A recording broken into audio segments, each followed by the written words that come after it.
TV Câmara Cast de hoje recebe um cara que sabe tudo e ama o futebol amador da nossa região, não só de São José. E além de tudo, foi, na minha concepção, um dos maiores árbitros com que eu trabalhei como repórter. Já joguei ele como árbitro e hoje ele veio aqui para abrir o coração. Jorge Custódio, cara, obrigado pela tua presença, obrigado por ter aceito o convite da TV Câmara de São José para participar do Câmara Cast. Fábio, uma satisfação, né? Vim aqui falar de futebol, uma das minhas grandes paixões. Eu tenho três bases na minha existência, que é, primeiro, a minha família, segundo, os meus amigos e, com certeza, a terceira é o futebol. Então, isso me encanta muito. Só o fato de estar aqui presente, de conversar contigo, também um cara fantástico que conhece muito das histórias, poxa, tenho certeza que nós temos coisas boas para conversar e relembrar. Cara, eu quero começar para falar sobre a arbitragem. Por que eu quero começar? Porque foi onde que eu tive um contato maior contigo, onde eu te conheci, que era onde eu estava iniciando também a minha carreira de repórter esportivo, de jornalista esportivo, que não era aqui em São José, vamos deixar claro, era lá na Liga Palhocense. Primeiro, quantas finais tu atuou? Foram mais de 40 finais. Eu trabalhei 40 finais. 36 enquanto eu estava na ativa e depois, mesmo tendo pendurado o apito, ainda tive o privilégio de ser convidado para mais 4 finais. Antes de eu fazer a segunda pergunta, eu quero fazer a primeira sobre a arbitragem. Qual era o único repórter que tu dava entrevista antes e depois do jogo?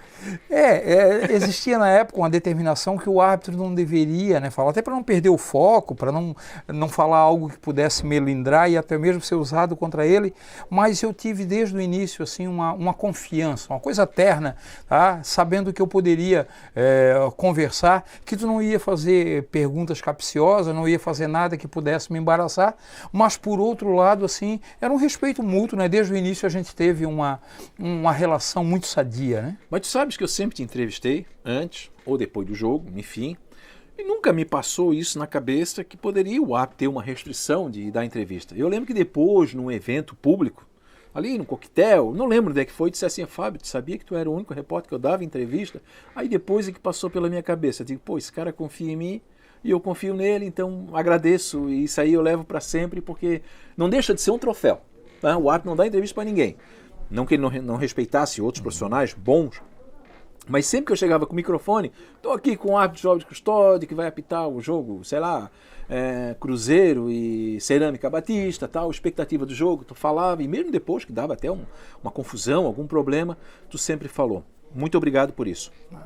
Ô Jorge, como é que chegou na arbitragem, cara? Tu era o cara ruim que tentou uma vaga no futebol e mandaram tu... Como é que foi isso aí, cara? Tu tinha já uma paixão pela arbitragem ou foi uma coisa que foi acontecendo?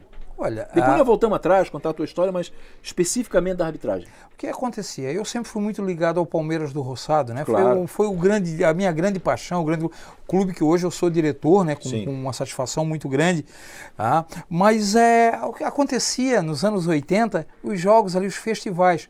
O Palmeiras, para motivar o bairro, tinha muitas equipes ali no bairro, parece que tinha 20 e tantas equipes, e sempre que tinha uma data especial, Palmeiras fazia festivais e convidava exclusivamente os clubes ali do bairro. Tá?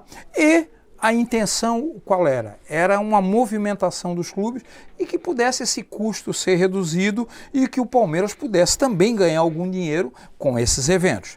Então, eu fazia parte de um grupo que tinha uma paixão pelo futebol, que também tinha alguma noção de apito que poderia apitar. Então, praticamente eu e mais uns 2 ou 3, aos sábados e domingos nos festivais, dá o apito aqui. Nós vamos apitar, conduzir, e acabou a coisa tomando um vulto um pouco maior, até que em 92 eu fiz o curso na Liga Josefense de Futebol, a convite do Orivaldo Leal, do presidente, porque numa semana anterior teve um jogo do campeonato onde faltou um assistente, jogo Palmeiras e Estrela Azul de Antônio Carlos disputava o campeonato de São José, aí faltou o assistente, ele me chamou, tem o rapaz ali, o Jorge, que apita aqui nos festivais, ele vai quebrar um galho, aí não fiz nada que atrapalhasse, não comprometi, e ele me convidou, e coincidente, naquela semana estava começando um curso de arbitragem que era ministrado pelo Aliatar Fraga. Fraga. Aliatar Fraga, da Federação Catarinense de Futebol, e eu fiz o curso ali e comecei a dar os meus primeiros passos na Liga Josefense de Futebol, isso exatamente em 1992. Vamos pontuar algumas coisas. Para quem está vendo o programa, o que é os festivais? Ele falou, fez um festival. Não é festival de música lá, não tem banda não. Festival era o seguinte, chegava sábado, domingo, eram vários jogos. Jogo único, ganhou, já levava a taça. E geralmente tinha um jogo de fundo, que era o jogo de domingo, às 4 horas, que era aquele jogo chamado principal. Então quando ele fala festivais, que o Palmeiras fazia isso, né? Eram vários jogos durante o dia. O Aliatar Fraga, eu não sei se tu sabia, quando ele era jovem, ele era lutador de boxe, lutava na FAC. Então eu estou trazendo aqui um dado, eu não sei se... Ele era muito forte, né? Ele era muito forte, ele foi lutador de boxe, aí, o Aliatar Fraga. Aí em 92 a coisa começou a ficar séria. E aí, como é que foi? Fizesse o curso, como é que foi? Fiz o curso e comecei a dar os primeiros passos na segunda divisão da Liga Josefense de Futebol. Olha Meu isso. primeiro jogo foi no campo do Ipiranga. Eu bandeirei um jogo Ipiranga contra a equipe do Santo Estevão.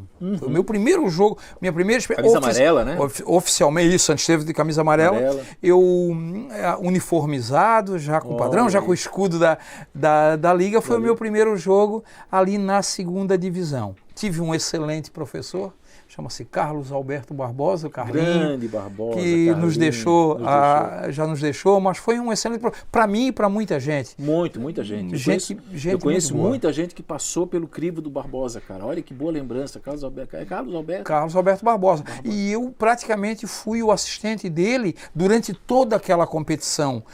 Então, tanto que nós fizemos naquele mesmo ano a final da segunda divisão, Santo Estevão e Reve, tá? Ele como árbitro principal e eu como um dos assistentes naquele ano já. Foi a minha primeira final de campeonato oficial no ano de 92, a segunda divisão de São José. Jorge, mas quando eu digo que ficou sério a arbitragem para ti, porque não era só festival que tu fazia, tu fizesse o curso, já estava todo uniformizado, cara, mas tu sentiu ali que tu desempenhava bem, assim? Qual é a tua qualidade? Assim, eu sei a tua qualidade. Eu te acompanhei em várias finais, lá no campo do Guarani em Palhoça, né? Quando tu estavas atuando pela Liga Palhocense, depois tu vai falar sobre a Liga Palhocense, mas qual é a tua qualidade, cara? Eu queria que tu falasse, eu sei qual é a tua qualidade. Além da questão técnica, claro que o árbitro tem que ter o conhecimento técnico, senão ele não pode ser árbitro, mas tu tens uma qualidade, uma virtude.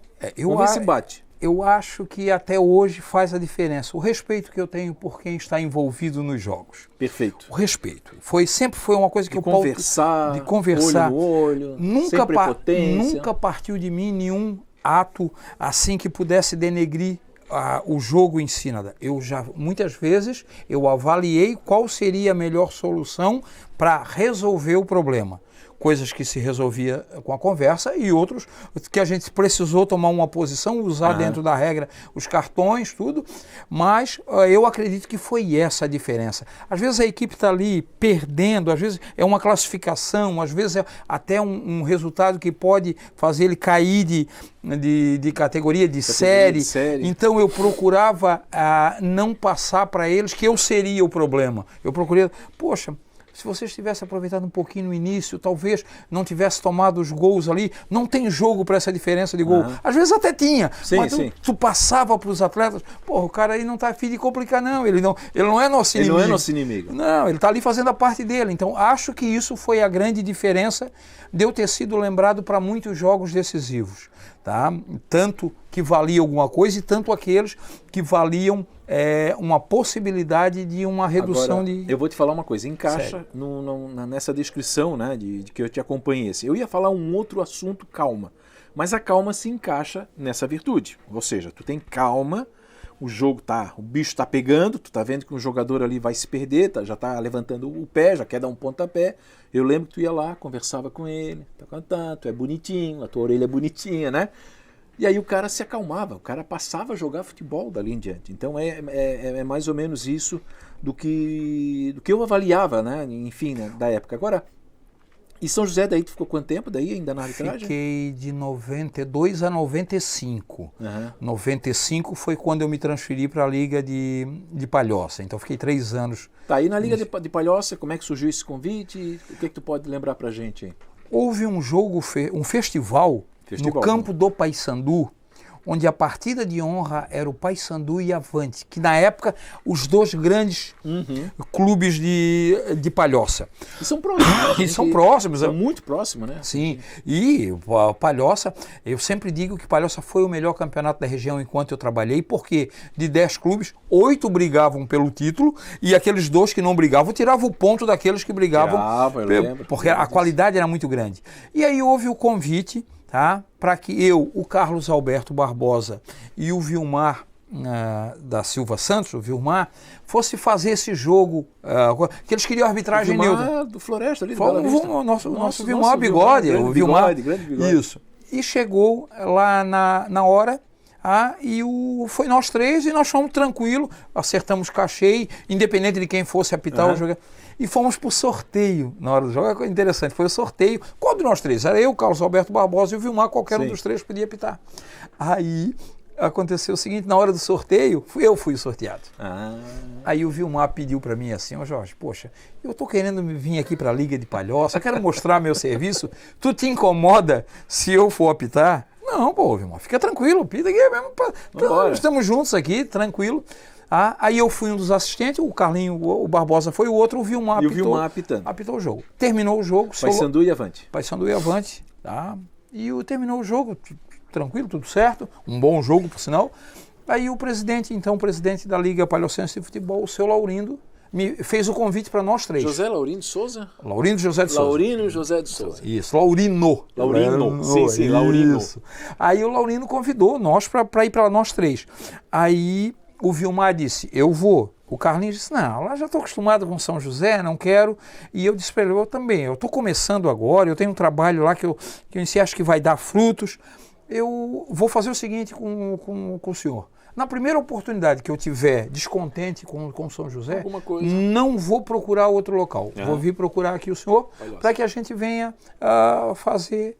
E foi o que aconteceu. Eu trabalhava na Liga de São José e eu tive alguns jogos do Campeonato Estadual Amador da Liga de São José e depois eu tive a oportunidade para trabalhar num jogo profissional e eu estava escalado e a direção da Liga, juntamente com o diretor de árbitro, um ex-árbitro da Federação Catarinense de Futebol, simplesmente me excluíram do jogo, sem nenhuma satisfação, sem nada. Eu, descontente, jovem ali, fiquei descontente, não. Eu tanto que eu estou aqui... Que é respeito, né? Tanto que eu estou aqui porque eu penso em algo maior. Porque na época a Liga de Palhoça, ela tinha uma divergência com a federação de alguns assuntos vou chegar aí. Relevantes a um sorteio que tinha de prêmios na região, no estado, que ele estava vinculado à Federação Catarinense de Futebol, com a construção da sede, e o negócio não ficou muito bem claro. Aí o presidente da Liga de Palhoça se afastou da federação e os árbitros deixaram de ser escalados pela federação. Deixa eu pontuar de novo, porque às vezes quem está assistindo o programa não sabe algum detalhe técnico, então acho que é importante a gente situar aí.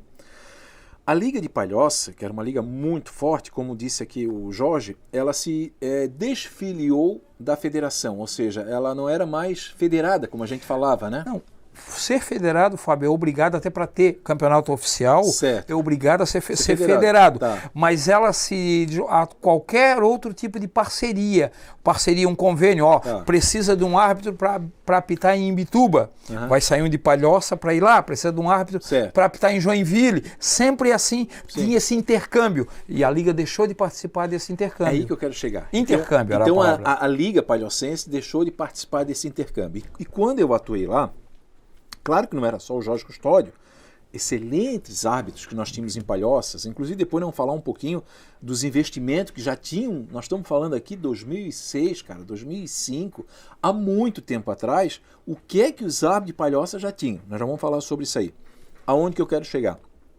Aqui, tu é um cara humilde, que a gente te conhece, mas eu na época, eu lembro que eu participei de programa de rádio, eu disse, olha, o Jorge Custódio hoje só não é árbitro profissional porque a Liga hoje está desvinculada nessa questão, né? Porque daí a federação não ia pegar um árbitro de Palhoça, já que não está tendo essa relação.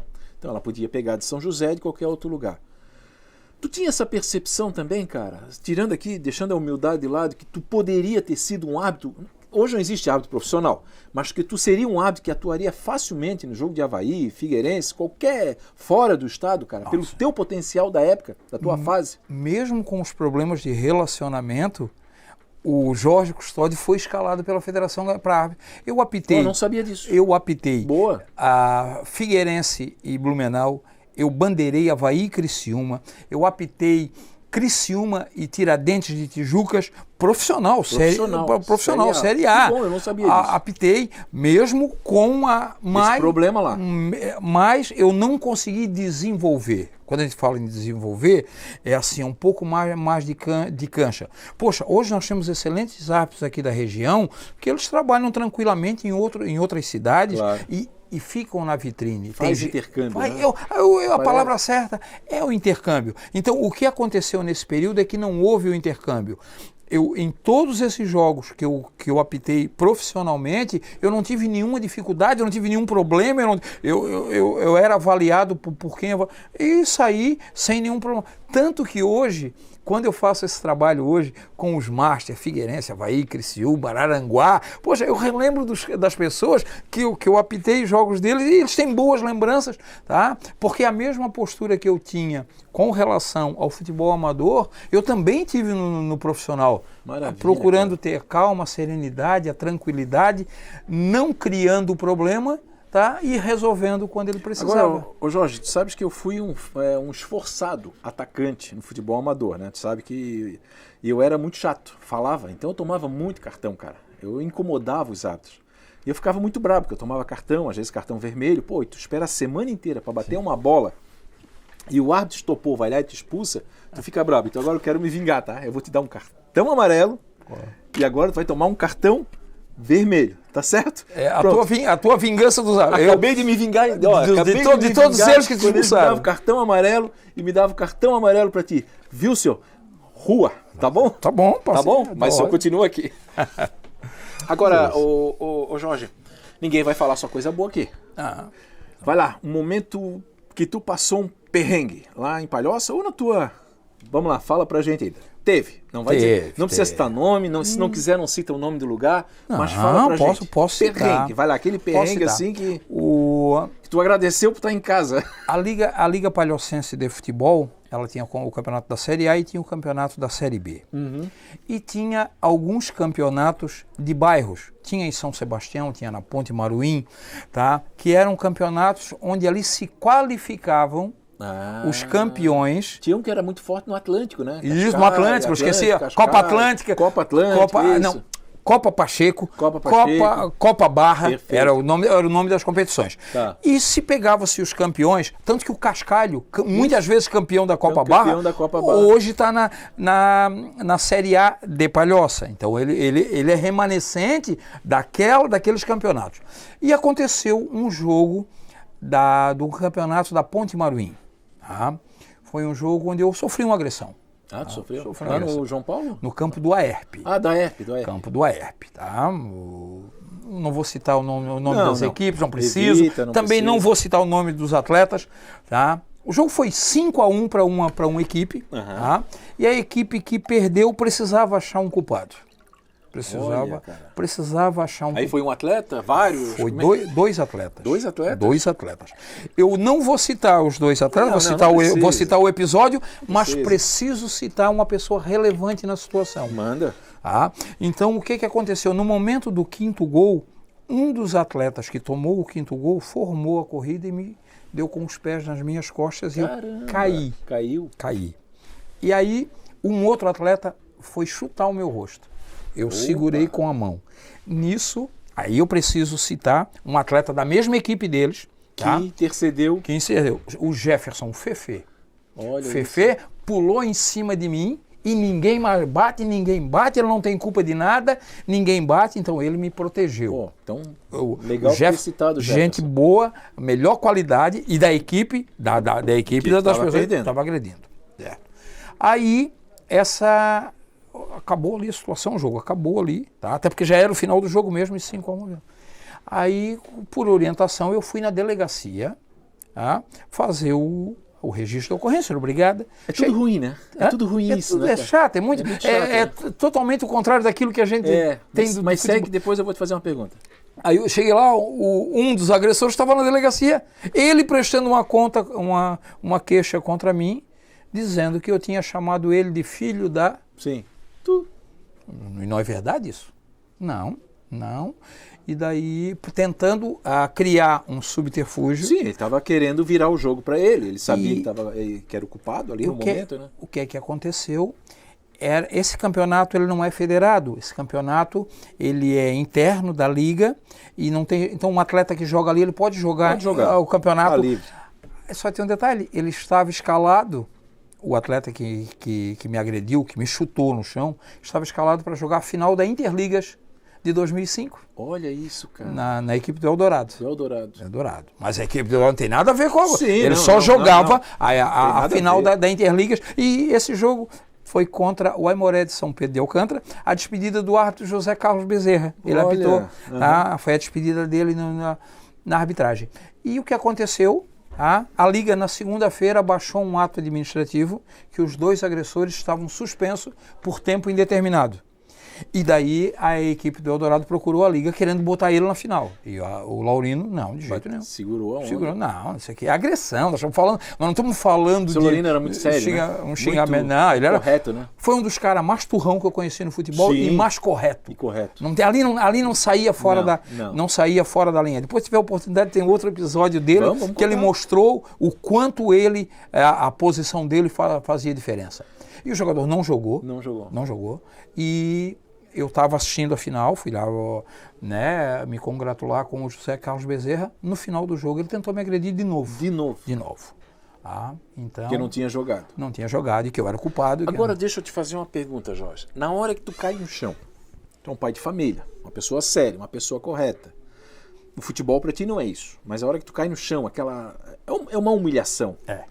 Passa na cabeça, eu não quero mais nada disso. Vou jogar aqui, vou jogar meus cartões aqui pro alto. Não quero mais nada disso. Passa isso na cabeça, cara? Com certeza. Eu tô vendo tu emocionado. Foi o momento onde eu pensei em fazer isso. Realmente foi. Porque, como tu disseste, é humilhação. É humilhação, cara. Tu tá ali fazendo parte de um jogo, tu tá querendo contribuir com o espetáculo e não iria mudar em nada a situação de eu ter ou não sofrer agressão, porque o resultado já estava definido. Isso era 43, 44 segundos, tem uma humilhação. Tá? Eu não consigo imaginar isso. E eu queria encerrar esse assunto, o desfecho disso, porque houve um processo civil nisso. Houve? Houve tanto que houve, né? Houve a situação que eu fui obrigado a fazer o boletim de ocorrência e daí houve o termo circunstanciado e em algum momento nós chegamos, eu e os 2 agressores, na frente de um juiz. Aí começou lá o desenrolar, o juiz leu a seguinte sentença, falou da sentença, né? Esse moço que foi agredido, ele trabalha há 11 anos na Liga Palhocense de Futebol, ele nunca teve nenhum tipo de punição, ele nunca foi sequer citado em processo nenhum. Todas as pessoas que nós buscamos informações só falaram coisa positiva. E o senhor, um dos 2, né, disse assim, o senhor, por exemplo, nesse mesmo 11 anos, o senhor foi julgado, condenado e ficou fora do jogo 13 vezes, num período de 11 anos. Então eu sei muito bem com quem estou lidando. Foi a posição da juíza. Aí eu pedi a palavra. Doutora, são 2 pais de família que eu acredito que eles erraram e eu não gostaria que eles tivessem nenhum tipo de punição. Acredito que foi um momento... Eu queria encerrar o processo aqui agora. Queria tocar a minha vida e quero que eles toquem a vida deles. Não quero que eu seja... Esse episódio seja motivo para algum tipo de dificuldade eles tenham na vida. Sim. Ela olhou, o senhor tem certeza do que está vendo? Eu disse, não, tenho certeza. Eu quero fazer isso. Ela olhou para um dos 2 e disse o seguinte: vai ficar arquivado aqui o processo. Vou dar um conselho para o senhor. Não. Se o senhor entrar numa confusão, numa briga de trânsito, vai pegar. Eu vou buscar o processo de volta e vou colocar. Então, olhe muito bem o que vocês 2 vão fazer daqui para frente. Porque o que esse rapaz está fazendo, eu nunca vi ninguém fazer. Então, aproveite a oportunidade que ele está dando. E ali se encerrou o assunto. Eu abracei os 2. Tá? Um eu tenho muito pouco contato, mas com o outro eu falo tranquilamente todas as vezes. Já apitei jogo dos dois depois disso. Cara, então foi essa foi a minha posição com relação ao pior episódio na minha carreira de arbitragem. Não estás aqui de graça, eu acho que a tua emoção é genuína, porque eu tento imaginar isso aí. A hora que tu falou, eu conheço lá o campo, sabe disso, já fiz vários jogos lá na ERP. Cara, eu fiquei imaginando a cena, que é humilhação, cara, humilhação. Então, assim, eu acho que é importante a gente falar nisso, até porque o desfecho foi grande. E é isso aí, cara, te emociona mesmo, porque realmente eu acho que é por aí. Agora vamos virar um pouco a chave. Vamos falar de coisa boa agora. Cara, e as finais, cara? Aquelas finais em Palhoça, hein, cara? 5 mil pessoas, 10 mil pessoas. Porque assim, ó, o programa é aqui da TV Câmara e nós já vamos voltar para São José, mas claro que ele começou em São José, mora em São José, se criou em São José, mas eu preciso fechar Palhoça com aquelas finais lá no campo do Guarani, hein? Que jogos, hein? Assim, ó, Cruzeiro e Eldorado, Cruzeiro e Paysandu, alguns que eu fiz, né? Eu fiz alguns, enfim. Fala um pouquinho daquilo. Volto a dizer para ti que todos os campeonatos de Palhoça, da Série A, independente de quem fosse, final ou fosse a primeira rodada, elas sempre foram fantásticos jogos realmente de grande nível. Poxa, eu estava agora no domingo, na final do Sessentão, relembrando os grandes atletas que jogaram em Palhoça, jogadores que alguns daquela época, né? Alguns sobravam em qualquer time profissional hoje que estão nas disputas aqui, jogador de muita qualidade técnica, né? Em Palhoça tinha, tá? E gente boa, né? E tudo gente maravilhosa. E as finais são umas coisas totalmente à parte. É diferente. O clima é diferente, o jogo é diferente, a responsabilidade é diferente, tá? Mas a satisfação de tu ser lembrado, eu quero achar, esse meu problema foi em 2005, sim, tá? Mas foi a virada de chave. Ali eu comecei a ser, não sei te explicar o porquê. Ali eu comecei a estar presente nos jogos decisivos, ser solicitado pelos clubes nos jogos decisivos. Pelos dois clubes? Pelos dois clubes. Foi assim. E eu ainda tenho uma situação diferente em 2007. Conta pra gente. Numa semifinal eu fui solicitado pelos 4 times. Eu lembro disso, Eu fui o único árbitro, acredito, né? Eu não me lembro de outra situação, que foi um jogo no sábado e outro no domingo, para que eu pudesse estar nos dois jogos. Eles fizeram a tabela, mudaram a tabela sábado e domingo, provavelmente um era Eldorado e algum time, o outro acho que era Cruzeiro e algum Eldorado time. E Paysandu uma final, Eldorado Batista e Cruzeiro. Cruzeiro, aí foi a final, foi Cruzeiro e Cerâmica. Então acho que foi Cerâmica e Paysandu e Eldorado e Cruzeiro. Acho que foi essa semifinal. Eles mexeram na tabela, porque esse homem aqui é um só, né? Para ele poder atuar sábado e domingo a pedido dos 4. Que maravilha, cara. Vamos para São José agora? Vamos voltar para São José? Só para encerrar Palhoça? Claro. Vamos mudar um pouquinho. E na segunda divisão de Palhoça, um jogo Praia Sol versus Liverpool. Primeiro jogo no campo do Praia Sol. Chuva, lama. E o segundo jogo... Na Praia de Fora. No segundo jogo no campo do Catarinense. O campo do Liverpool não tinha condições de jogo ali. Eles são muito próximos um do outro. Ficou no campo do Catarinense. Eu fiz o primeiro jogo do Praia Sol, no campo do Praia Sol, e o Praia Sol perdeu de 1-0, um gol de pênalti nos acréscimos do segundo tempo. E eu, assim, pronto, agora vai ser complicado. Agora eu não vou fazer a final, queria um pênalti, aquela coisa toda. Né? Na segunda-feira, os dois foram lá na liga, que o Laurino chamou para definir o árbitro do segundo jogo. Final.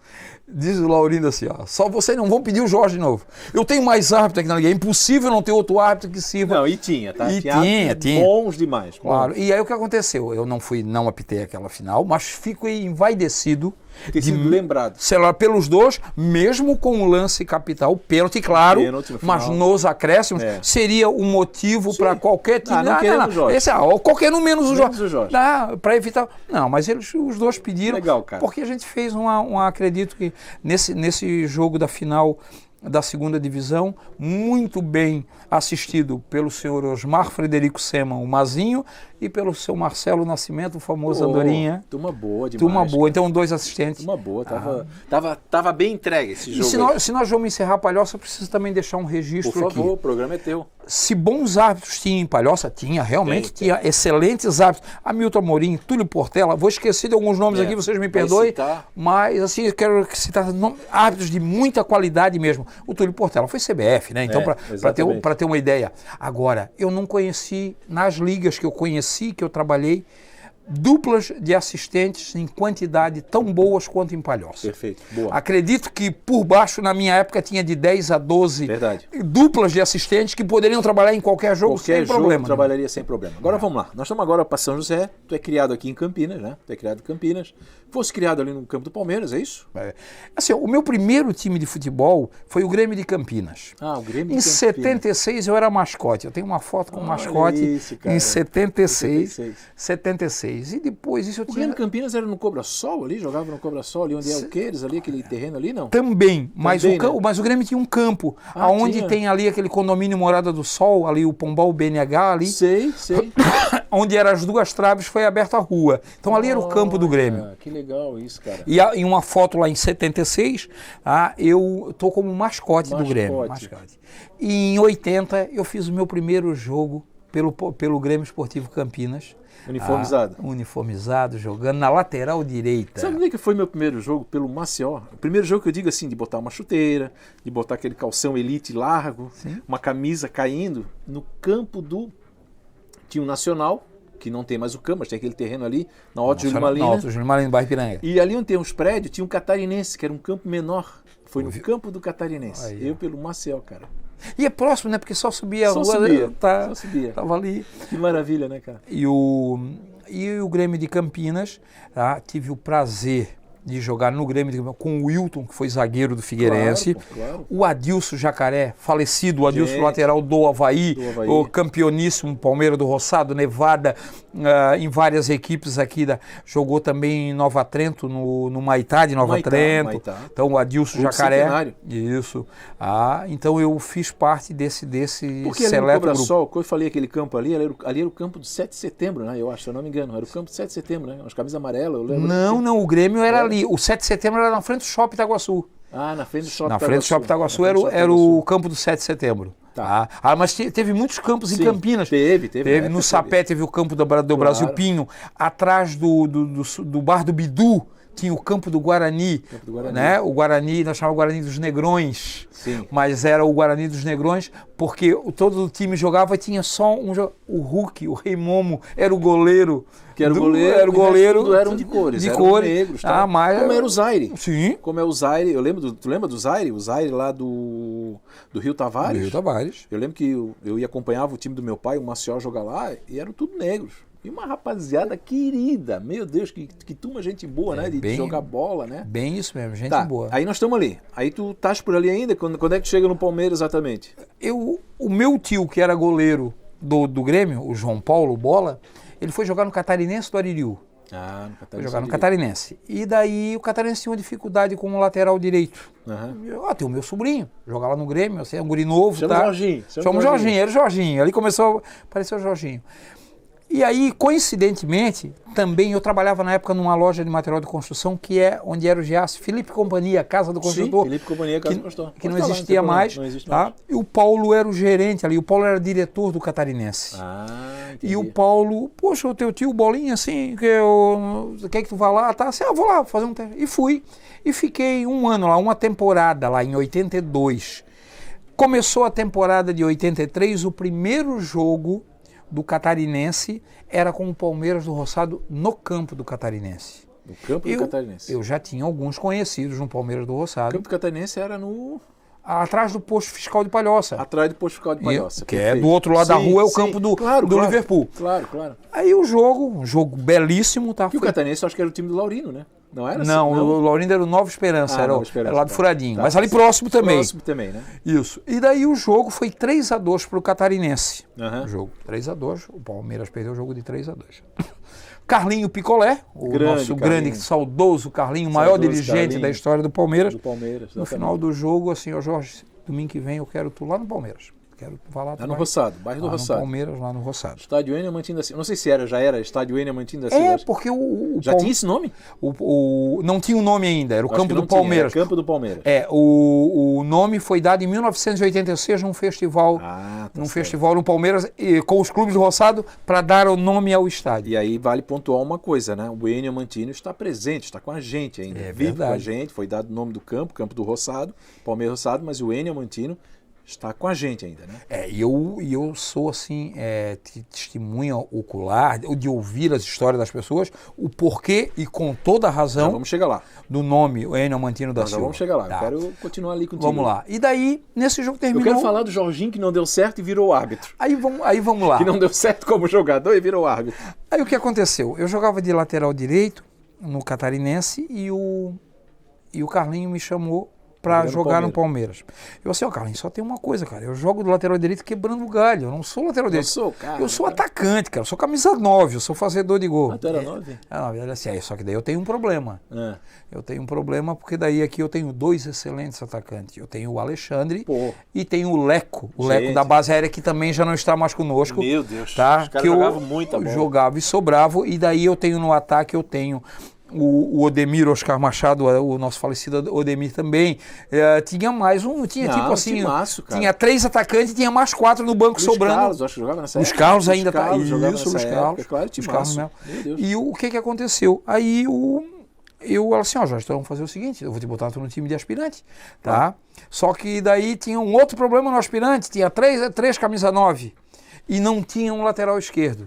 Aí o que aconteceu? Lá vai o Jorge. Vai o Jorge para a lateral esquerda para quebrar um galho Só e para pontuar, galera, aspirante seria o segundo. Seria aqueles que aspiravam, né? Tinha o jogo principal, que era o primeiro chamado titular. O aspirante seria como um reserva, mas não é reserva. É uma gurizada e ficava ali esperando uma vaga no time titular. Então, jogava antes, só para pontuar aí para a nova geração. E o Palmeiras do Roçado sempre foi um celeiro de grandes jogadores e de ex-jogadores profissionais. Muito bons jogadores. Carlos Roberto Cachorro, Raulzinho, Jardim, tá? O próprio Pedro Melo, assim, o Walter foi camisa 9 do Figueirense em 78. Olha aqui, nós estamos falando de meio time aqui. Meio time do Maneca, campeão com o Avaí em 73. 73, 75. Isso. O Toninho, o goleiro do Inter de Lages, foi o goleiro da base do Grêmio. Sim, isso que eu sei. Sim. O Leno, falecido Leno, jogava no Figueirense, estava pronto para ir para o Marília quando foi assassinado. Então, olha o esquadrão que o Palmeiras tinha. E o Palmeiras tinha 11 jogadores, porque esses atletas não vinham para ser banco no Palmeiras. Sim. E o que é que aconteceu? O Carlinho preparou esse aspirante para que fossem os reservas imediatos. Uhum. Ele pegava cada jogo do E já aspirante, ia qualificando aquela assim, rapaziada. eu quero esse lateral, quero esse zagueiro, quero esse atacante, quero esse meia. Tá? O que acontecia? Eu ia para o banco de reservas, mas não como atacante, eu ia como a possibilidade de um lateral. E aquilo também me criava um desconforto. Tá? Mas, em algum momento ali, com a vinda do Marcelo Bento, o Boca para o Palmeiras, tá? O Marcelo foi suprir a lateral esquerda. Boca é aquele que não agita lá o grupo lá? Não, quase nada. Mas um ser humano fantástico. Maravilhoso. Todo mundo é apaixonado por ele, Boca todo é meu mundo amigo brinca. de infância, tu sabe disso. Claro. O Boca é meu amigo de infância, nós se criamos juntos e jogava uma bola federal, né, como se falava antigamente, jogava muito. E depois virou um grande técnico também de futebol amador. E o Marcelo Boca, né, a chacota dele é na base do Avaí. Vou trazer ele aqui. É no Aquários, é no Bela Vista. Ele é aquela figura, lugar. Tá? E volto a dizer para ti. Um coração desse tamanho. Melhor qualidade do Marcelo, do Boca. Maravilhosa. O que vocês não têm ideia, porque ele não faz propaganda, eu tenho. do que ele faz para pessoas necessitadas. Eu sei. Tá? Eu sei. Boca sempre foi. Ele como atleta chovendo molhado. Agora, como ser humano, pouquíssimas pessoas têm a qualidade, a integridade que tem o Marcelo Bento, o Boca, tá? Porque ele é um cara fantástico, pode ter certeza. Agora tu imagina, eu começo no jornalismo esportivo. Eu vou fazer um jogo no estádio Enei José Stalin, São Pedro de Alcântara. Forquilinhas contra, sei lá, Madecalo. Aí eu estou iniciando, Sou ali, aprendendo. Aí o cara disse, não, vai lá pegar a escalação. Vai lá no Madecalo, o treinador é não sei quem. E vai no Forquilinha, o treinador é o Boca. Cara, meu coração começou a pulsar, cara.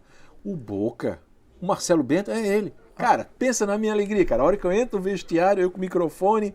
Ô, Boca, eu vim pegar, cara, a gente ficou 2 minutos abraçado, cara. Olha que maravilha essa história. É bem isso mesmo. Futebol amador é isso, né? Mas esse é que é o legal. Aí aconteceu da vinda do Boca, e aí eu fui jogar na minha posição 9, que eu era. Aí, querido, nos 3 anos consecutivos que isso aconteceu, eu fui o artilheiro do Boca. Só que nós tínhamos o problema que o Alexandre, ele é unanimidade. Monstro, não tinha espaço para mim e não eu iria. tive o prazer de jogar com ele ao lado dele no jogo festivo do Palmeiras, que tu apitou, lembra? Eu e ele jogando. Aqueles encontros que a gente faz. Cara, que maravilha. Mas vamos falar sobre isso aí. E o Alexandre, ele é, como atleta e como ser humano, acima de qualquer média do que tu pode imaginar. Tanto que a seleção catarinense de júnior de 1982 tinha um atleta amador, e era Alexandre Gamba Filho. Muito Sabe bom. Quem era o outro centroavante? Não. O Edmilson, do Criciúma, Edmilson, que foi Fluminense, que foi do Cruzeiro. Que durante muito tempo foi o maior artilheiro do Criciúma. Depois ele foi passado pelo Vanderlei, eu acho, Jorge Veros, alguma coisa assim, eu acho que o Zé Carlos passou ele. Grande jogador de bola. Então, eram os dois centroavantes. Agora eu quero passar um pouquinho no tempo, Jorge, porque assim, hoje eu quero falar um pouquinho do Jorge. Hoje tu és, cara, eu vou te falar assim, tu és um agitador, não seria um agitador cultural, mas tu consegue movimentar o futebol amador. Como é que o Jorge movimenta o futebol amador? Eu vou explicar. Ele, por exemplo, vai lá, pega no Palmeiras algumas datas festivas. Teve recentemente agora no feriado 1º de maio. Tu consegue atrair essa gama de ex-jogadores, times como Nevada, sei lá, Campinas, se eu estiver falando errado aqui, Master do Figueirense, Master do Palmeiras, se tiver o América. O que significa isso pra ti, cara? Cara, como tu é fundamental, cara. O futebol precisa de ti, cara. Assim, ó, esse detalhe é assim, ó, eu quero que tu fale sobre isso, eu quero que tu abra teu coração. Cara, tu é fundamental, cara. Assim, eu sou um apaixonado por futebol, apaixonado. E eu acho que uma das qualidades que eu tenho como ser humano, eu tenho uma memória muito boa. Eu consigo gravar certa... Eu também. Nós falamos a mesma língua. A mesma língua. Isso. A minha primeira experiência num campo de futebol profissional, em 1973, eu fui ver uma rodada dupla no estádio Orlando Scarpelli. Olha só.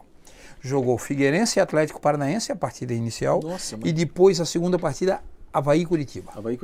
O jogo foi 1-0, gol do Balduino. Certo. O time do Avaí, meu Deus, Rubão, Carlos Roberto, Lorival, Veneza. Vilela, Lica. Foi o time que foi campeão em 73, Toninho. Exatamente. E eu... Rogério Ávila. Ali eu me encantei. Aí o que aconteceu? O outro jogo, Figueirense e Atlético Paranaense. Luiz Everton, Tião Marino, Casagrande, da Costa no gol. Da Costa no gol, timaço. Eu fiquei na dúvida, juro que eu fiquei na dúvida. Meu pai, primeira vez no estádio.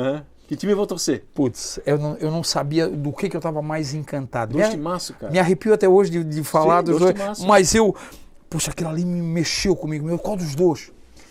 Isso foi numa quarta-feira de muita chuva. O próximo domingo, eu fui no Adolfo Konder. O pai tinha falado assim, meu pai Altamiro Nicolau Custódio, que faleceu aos 36 anos numa partida de futebol. Deu um infarto fulminante numa partida de futebol. Teu pai era Avaí ou Figueirense? Avaí. Ele era havaiano. Aí ele me levou no Adolfo Konder. Eu ouvi falar pelo meu pai que no ano anterior o Pelé tinha jogado, né? Sim, 72, agosto de 72. Isso, tinha jogado no Adolfo Konder.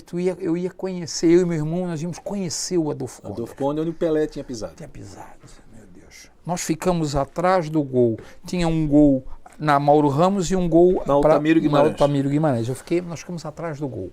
Sabe que eu morava ali perto, né? Não sabia. Depois eu morava na Mauro Ramos, ali perto, mas é outra história. Eu tô atrás do gol e vejo aquele goleiro pesado, Rubão, a barriga um pouco de fora, a camisa não cobria. Sim, a camisa não cobria, o umbigo dele ficava para fora, Rubens Inocêncio. E Avaí Guarani de São Miguel do Oeste. 4-1 o jogo pro Avaí. 4-1 pro Avaí. Mas num dos lances do jogo, alguém do Guarani de São Miguel tenta lançar uma bola do meio campo para a área. Eu estou atrás do gol, o Rubão está em cima da linha. Fábio, ele não sai para socar a bola, ele fica onde ele está intacto e pá, abraça a bola e fecha. Defini, cara. Sou obrigado a ser Havaí. E o Rubão ainda tinha uma história o seguinte, que ele pegava a bola aqui assim, fazia que lançava para um lado, a bola ia para o outro. Rapidinho, o Rubão, o meu pai era cobrador. Trabalhava de cobrador, mas não de ônibus. Cobrador com uma lambreta. Uma loja que tinha, loja Capital. Cobrando. Meu pai trabalhou muito tempo no Oscar Palace Hotel, lá no centro. Isso aí já virou uma crônica. Olha só que história rapidinho. Ele foi fazer uma cobrança lá pelo lado Cacupé, alguma coisa. Quando estava subindo ali, não tem um cemitério do Jardim da Paz, na SC401, um senhor pedindo carona. Só que o meu pai está numa lambreta. O cara não tem capacete, não tem nada. Só que assim, nós estamos falando de Florianópolis, 73. O meu pai bota aquele cara de 2 metros numa lambreta. A lambreta, coitada, empinou. Ia estourar a biela. Bom, meu pai largou esse cara na frente do Adolfo Conde. E meu pai assim, mas eu conheço esse cara de algum lugar. Aí meu pai chegou na empresa, pegou lá um contravalezinho, foi tomar um café, jornal Estado aberto, goleiro, Rubão se apresenta no Havaí. Ele deu carona pro Rubão.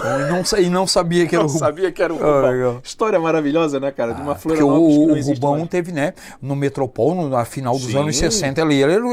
O Metropol era o grande time de Santa Catarina e o Rubão, sem dúvida, era o... Eu conheci ele, eu tenho foto com ele. E era uma pessoa maravilhosa. Maravilhosa, tá? Maravilhosa. Uma das poucas pessoas que eu tive vontade de conhecer e não conheci. É uma pena, cara. Era uma delas. E tu pensa a resenha. Um dia ele veio a um evento em Florianópolis, um lançamento do livro do Polidoro. O Polidoro me chamou, disse, Polidoro, só vou se tu me comprar um sapato novo. Aí ele tava com aquele sapato brilhando, ele disse, pô, mas por que? Era tão importante o sapato? O negão não vai andar com sapato feio.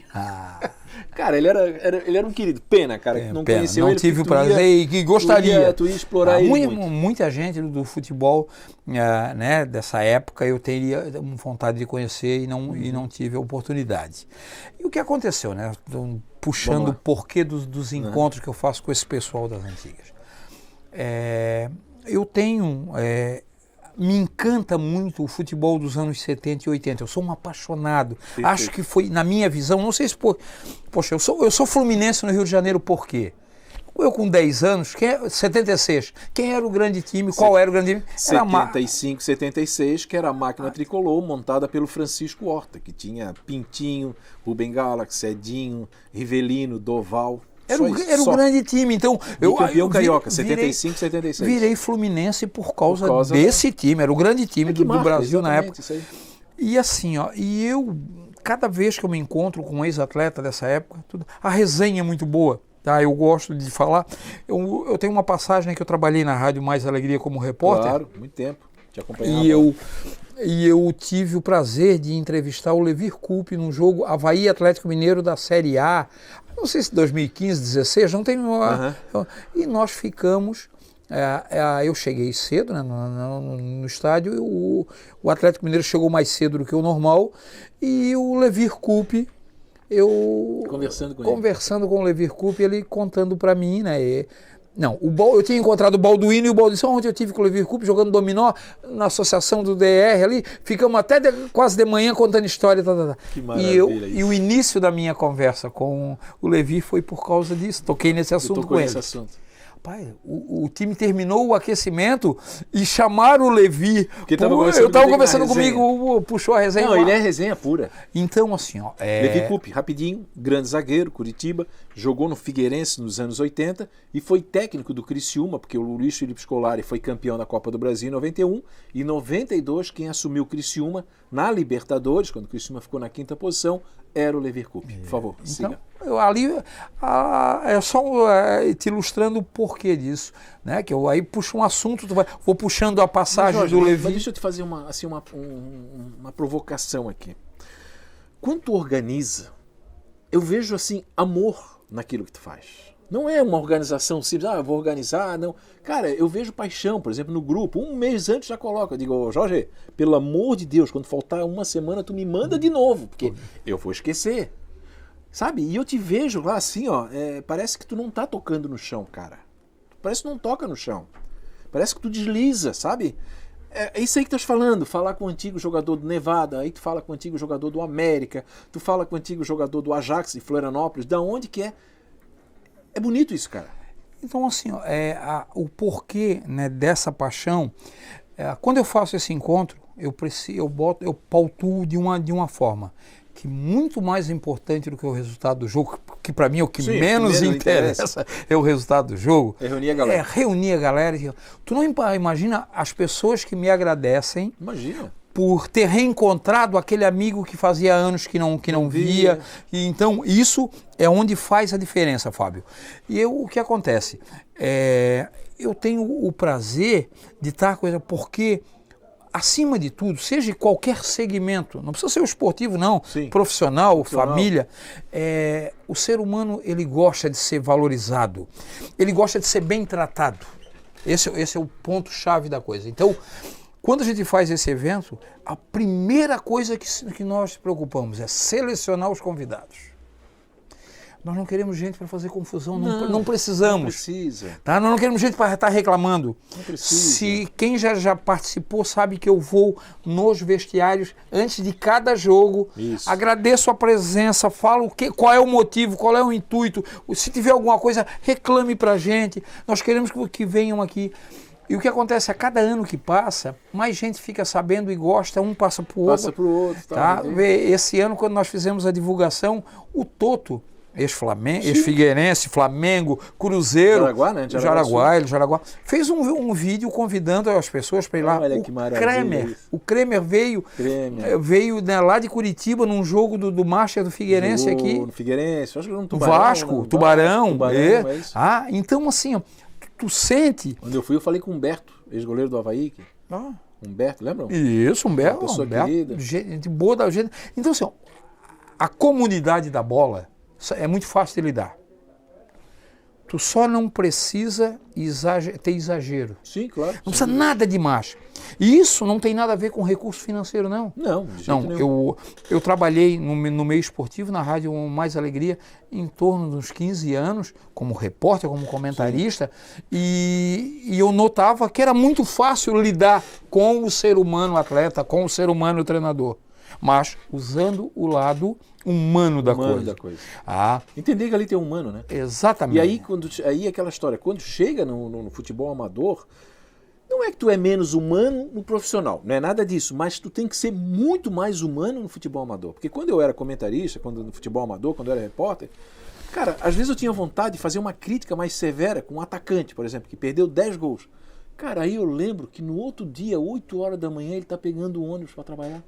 Aí eu lembro que 7 horas da manhã, de repente, ele é balconista de uma loja e vai ficar 8 horas em pé. Aí eu lembro que aquele lateral direito, quando a gente ia lá em Antônio Carlos, no outro dia tá num trator, fazendo a colheita, sei lá. Aí tu é mais humano ainda, cara. Lembra do início da conversa de arbitragem, de tratar como tratar o cara? Eu pensei nisso. O cara que tá ganhando, ele vai comemorar, ele vai fazer festa. Agora o que tá perdendo, ele vai sair brabo, ele vai ter que olhar, ele vai ter que encarar o torcedor, o vizinho, a família. Até o filho. Pai, quando é que foi o jogo, pai? Nós perdemos.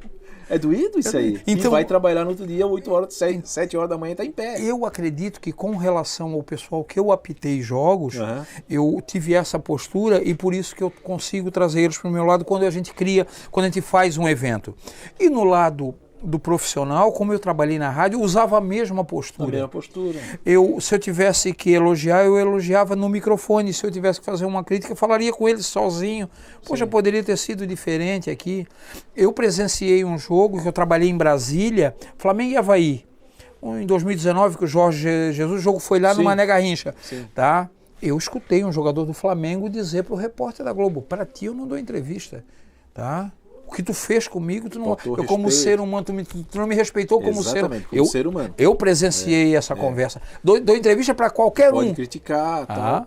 Agora, Jorge, tu trabalhou também no futebol profissional, que estás falando aí, trabalhou na Rádio Mais Alegria, eu trabalhei também. Enfim, a gente teve o prazer, né, de sair aqui do Bela Vista, viajar o Brasil inteiro, grandes estádios, que tu só imaginava E eu digo uma frase seguinte: futebol profissional me deu status. Mas futebol amador me deu amigos. E aí?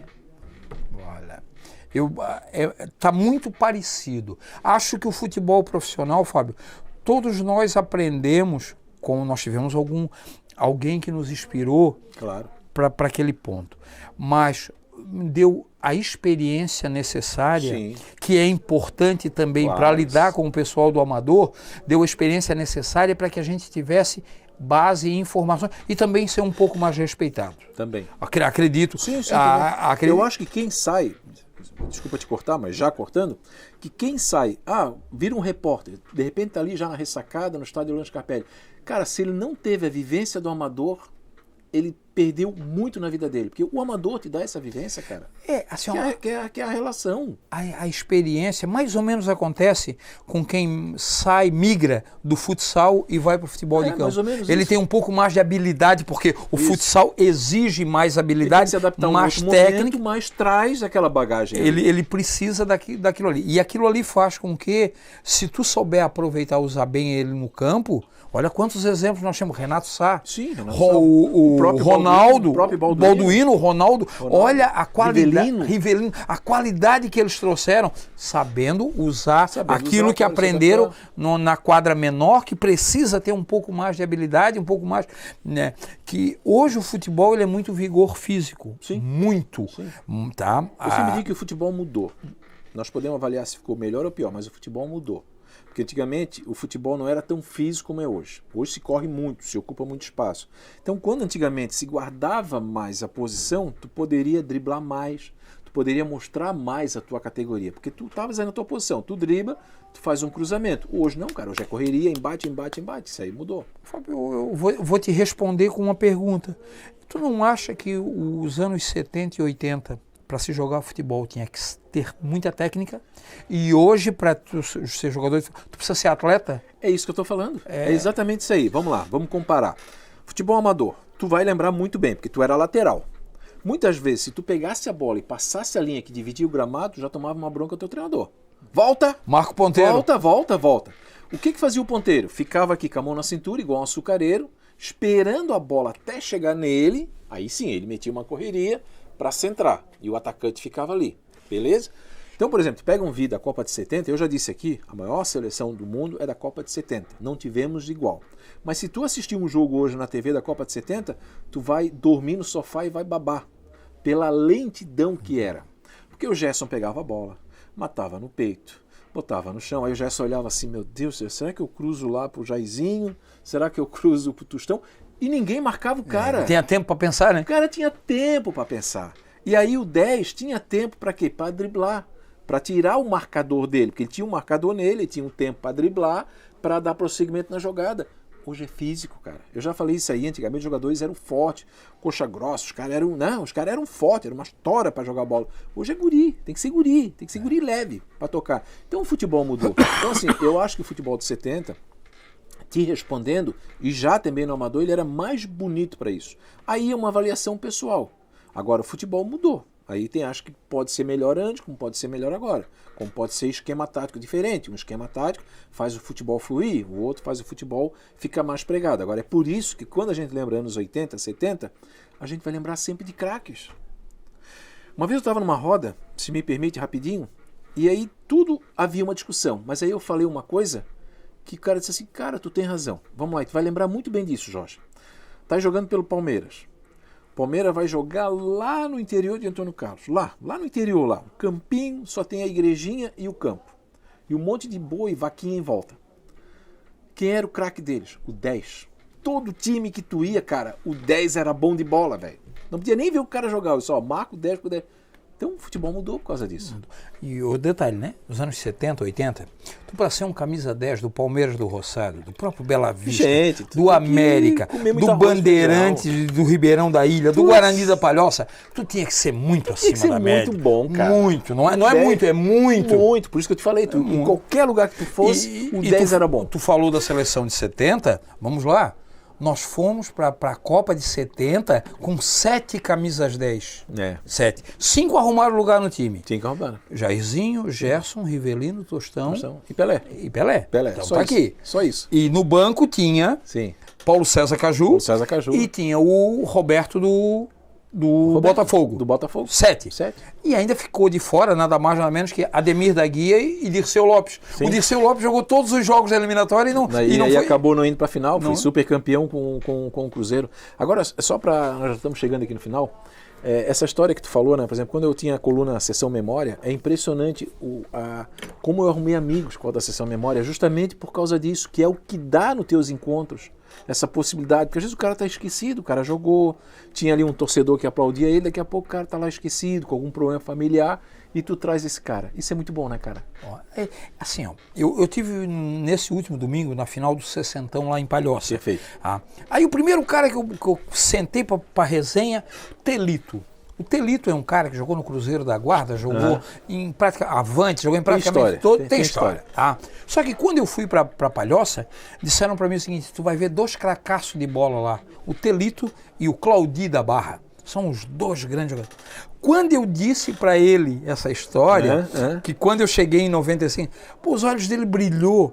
Por quê? Aquilo que eu falei, o ser humano gosta de ser bem tratado. Gosta de ser bem tratado. Gosta de ser lembrado. Para aí, cara. Deu uma foto dele lá. 95, 30 anos.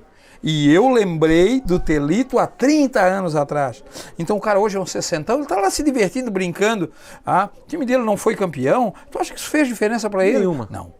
Nenhuma. Agora, tenho certeza que ele chegou em casa feliz. Um cara disse para mim que eu em 95 eu era o cara em Palhoça.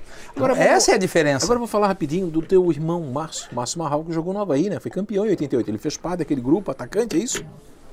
O Márcio.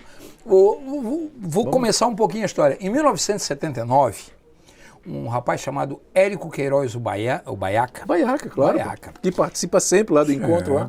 E eu estudava no Instituto Estadual de Educação. Maravilha. Nós estudamos de 76 a 80. Uhum. Muitas vezes nós fugimos às quarta-feiras de tarde, das duas últimas aulas, para ir, passava na casa do seu Queiroz, o pai do Baiaca, sim, tomava um cafezinho e ia, ficava em cima do muro da Mauro Ramos. Do céu. Não, em cima do muro da Adolfo Conde, assistindo o jogo do Avaí. Até o dia que alguém disse para nós, se nós chegar cedo e ir no vestiário, a hora que os jogadores estão entrando, a gente entra junto pelo vestiário. Nós tínhamos 12 anos, 13 anos. 13 anos, aquela história toda entra ali. Chegamos na porta do vestiário, estava o Tony Gato. Tony Gato. Blumenau, né? Blumenau. Isso. Tony Gato. Tem vezes que quer entrar aí. Nós entramos por dentro do vestiário, assistimos o primeiro minuto dentro do campo. Esse jogo aí, o Avaí jogava com Zé Carlos, Tony Gato, Silva, Miranda e Rosa Lopes. O meio de campo era Marinho, Zezé Gomes, Osmari e Bira Lopes. E o ataque devia ser Baianinho e Caldeira. Por aí. E tinha o Vargas ainda. Tinha o Vargas, tinha o Tião, tinha uma galera. Então, eu estou te falando isso porque em 79 nós fomos numa peneira no Avaí. Participou lá. Participei de uma peneira. Eu, Baiaca e o Márcio. O técnico era o Acácio, irmão do Souza. Claro, irmão do Souza. Nesse dia campeão pelo Avaí em 75. Nesse dia eu fiz 2 gols na peneira. Uhum. E de nós 3, o único que foi convidado fui eu, para voltar. Uhum. Aí eu só tem um detalhe, assim, eu não posso voltar. Eu já estava trabalhando meio período. Putz, isso não dá. Minha mãe viúva, tá? Eu tinha que ajudar na coisa. Não, deixa. Não, futebol não é para mim, não é a hora ainda. Mas onde é que entra o Márcio aí daí? Aí que tá.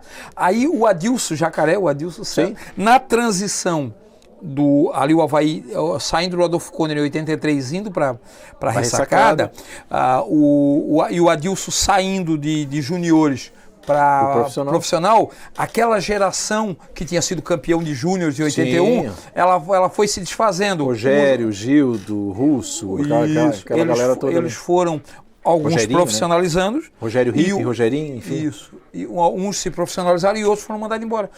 O Avaí tinha que criar um novo juniores. Entendi. Aí o Adilson Jacaré assim, eu tenho um guri lá em Campinas, o Márcio. Márcio, que é teu irmão. Márcio, meu irmão. Aí o Márcio foi pro Avaí na transição.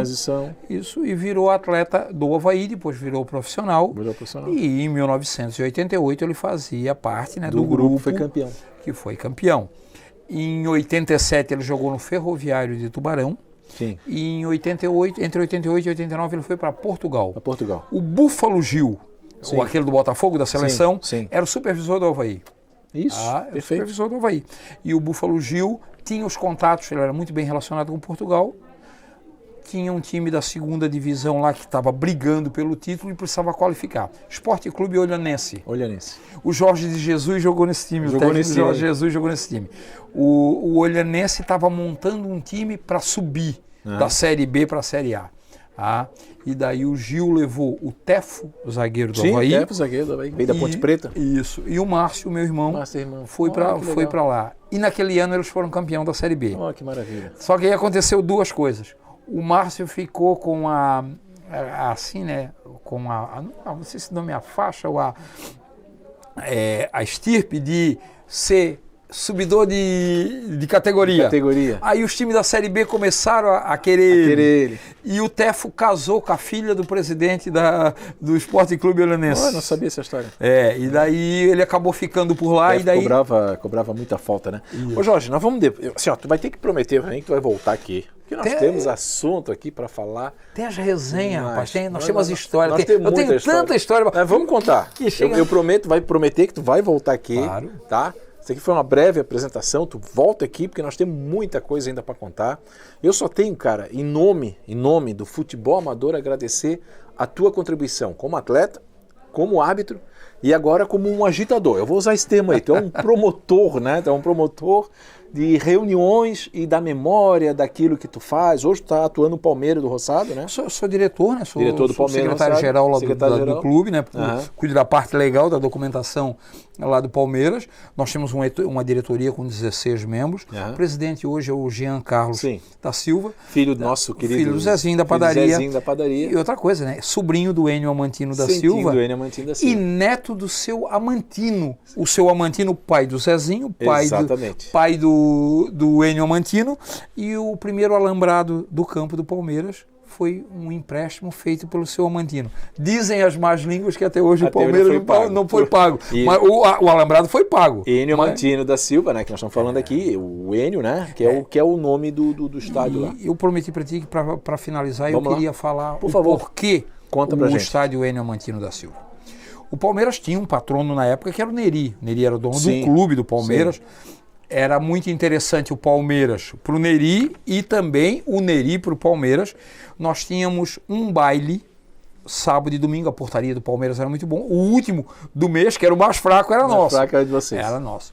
E nós já tínhamos a bilheteria. E foi dali onde gerou caixa para que a gente pudesse construir e pagar as parcelas do campo. E quem teve a iniciativa, quem buscou, quem conseguiu, porque ali naquela região do Roçado chamava-se loteamento Cassol. Loteamento Cassol. A Cassol loteou, o terreno era deles, lotearam, e acabou, e ficou aquele pedaço de terra ali, que eles seriam uma ponta do loteamento que não poderia construir por causa das torres de alta tensão, por causa da área de preservação permanente, tinha alguma que não podia, e ela ficou aquele espaço ali. Um espaçozinho mais ou menos, 16 mil metros de área nobre. E o Enio foi lá e deu um peitaço. Foi lá e comprou parcelado em 48 vezes. Olha isso, cara. Mais do que as bilheterias que davam, bruta, sem descontar o que tinha que ser descontado, era mais do que a mensalidade. E ainda a cada 6 meses tinha um reforço de pagamento para poder pagar. E o Enio colocou o patrimônio dele em jogo como garantia. Como garantia do campo. Olha isso, cara. Então quer dizer, muito justo, né? E o dinheiro da entrada que o Palmeiras não tinha, fizeram uma rifa de um terreno e de uma moto que foi doado pelo Enio para fazer essa rifa para dar entrada. Enio Amantino da Silva. Eu vou dizer uma coisa para ti. O futebol amador, ele é feito de abnegados. O futebol amador, ele é feito de apaixonados. O futebol amador, ele é feito por pessoas. Pessoas como Enio, como Cola, como meu pai, eu vou citar meu pai, o Hélio Cunha lá do Praia Sol, que a gente vai, o Tatá do Ipiranga, a gente vai citar aqui o João do Bela Vista, e a gente vai, sabe, a gente vai ser injusto com muitas pessoas. Mas entre essas pessoas tá Jorge Custódio. Cara, obrigado pela tua participação, meu irmão. Fico muito feliz por esse convite, para a gente falar de coisa boa, que o futebol é coisa boa. É ótimo, né? É ótimo. Porra, relembrar essa já. E nós temos tanta coisa boa. O futebol, vou, né, aqui falar o que o Balduino fala. A maior fábrica de fazer amigos é o futebol. Não é o título que tu ganhou, não é o jogo, é os amigos. E eu também tenho a grande, a imensa satisfação, Fábio, além de eu te admirar. Obrigado, a recíproca é verdadeira. Como profissional, como parceiro, tu é um ser humano fantástico, uma pessoa confiável. Aquilo que eu pensava lá nos anos 96, 97, 2000, sobre confiança, tá? O tempo passou e essa confiança só aumentou. A recíproca é verdadeira. Eu sei disso. Esse é Jorge Custódio. Abriu o coração, vai voltar. Futebol amador, arbitragem, segredos, resenha, chorou, se emocionou. porque isso mesmo é isso, ele é muito coração. Tá certo? Esse foi o TV Câmara Cast de hoje.